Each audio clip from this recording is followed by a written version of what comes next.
नमस्कार किसान भाइयों, स्वागत है आपका किसान हार्ट ऑफ इंडिया में।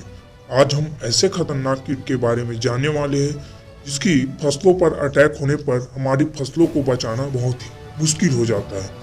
आज हम बात करने वाले हैं थ्रिप्स के बारे में कि थ्रिप्स क्या है, फसलों में थ्रिप्स के अटैक को कैसे पहचानें, थ्रिप्स से हमारी फसलों को क्या क्या नुकसान हो सकता है, थ्रिप्स कब आता है और अंत में थ्रिप्स को कंट्रोल कैसे करें। कुछ बेहतरीन सी जानकारी देंगे। अगर जानकारी अच्छी लगेगी तो अंत में वीडियो को लाइक और चैनल को सब्सक्राइब करना ना भूलिएगा। थ्रिप्स चप्पल के आकार जैसा छोटे पंखों वाले 2 से 3 mm का सूक्ष्म कीट होता है।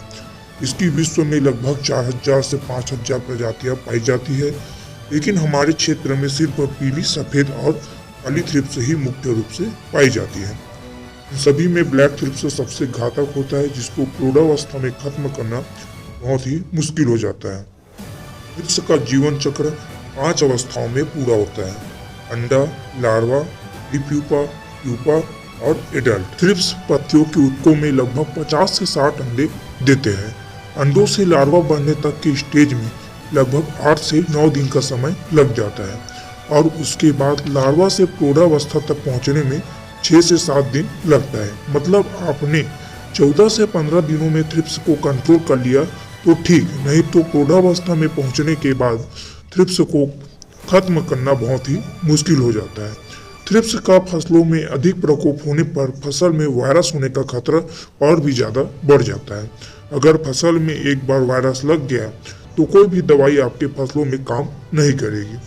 अब आपके मन में सवाल आ रहा होगा कि हमारी फसलों में थ्रिप्स का अटैक हुआ है कि नहीं, हम कैसे पहचानें। तो थ्रिप्स का अटैक हमारी फसलों में होने पर पत्तियां ऊपर की ओर मुड़ी हुई दिखाई देती है, लेकिन हर बार पत्तियां मुड़ने पर फसल में थ्रिप्स हो ऐसा जरूरी नहीं है। पत्तियां 3 कारणों से मुड़ता है: पहला थ्रिप्स होने पर, दूसरा माइट होने पर और तीसरा वायरस होने पर। जब आपके फसल में थ्रिप्स होता है तो सिर्फ ऊपर की ओर निकल रही जो नई पत्तियां है, मुलायम पत्तियां है, वही मुड़ती है, लेकिन नीचे की पत्तियां फ्रेश रहती है।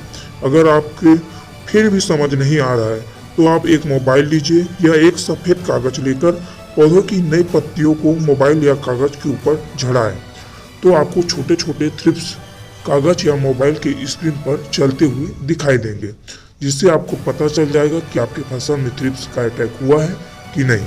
अगर आपके फसल की पत्तियां वायरस के कारण मुड़ रहा हो तो इसके पहचान के लिए देखना कि ऊपर वाली पत्तियां शुरुआत में फ्रेश निकलता है, लेकिन नीचे वाली पत्तियां मुड़ी हुई दिखाई देगी। अगर आपके फसल की पत्तियों में ये लक्षण है तो आपके फसल में थ्रिप्स का नहीं, वायरस का अटैक है। अब बात करें माइट की, तो अगर आपके फसल में माइट का प्रकोप होगा तो देखना कि आपकी फसल की पत्तियां नीचे की ओर मुड़ी हुई दिखाई देगी तथा पत्तियां हल्का लाल कलर में दिखाई देगा, जिससे आपको समझ आ जाएगा कि आपकी फसल में माइट हो गया है या नहीं। उम्मीद करता हूं कि इस जानकारी से आप थ्रिप्स की आसानी से पहचान जरूर कर पाओगे। अब आपके मन में ये सवाल आ रहा होगा कि थ्रिप्स का अटैक आखिर फसलों में होता कब है।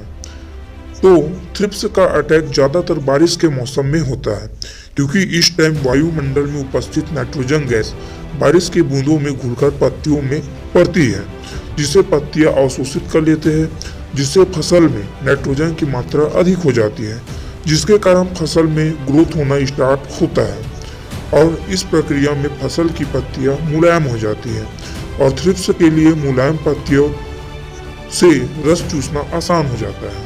इसी कारण बारिश के दिनों में या खराब मौसम में थ्रिप्स का अटैक ज़्यादातर होता है, लेकिन अब धीरे धीरे थ्रिप्स का इम्यूनिटी सिस्टम पहले से स्ट्रांग होता जा रहा है, जिससे ये ठंड में भी फसलों पर अटैक कर रहा है, जिससे फसलों को भारी नुकसान का सामना करना पड़ रहा है।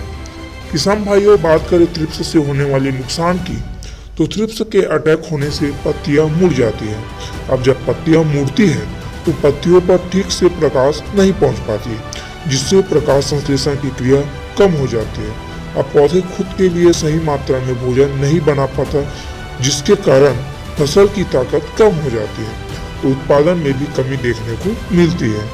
थ्रिप्स के फूलों एवं फलों का रस चूसने के कारण फलों में जो है धब्बे आ जाते हैं और फ्लावर ड्रॉपिंग की समस्या देखने को मिलती है और धीरे धीरे पौधों का विकास पूरी तरह रुक जाता है।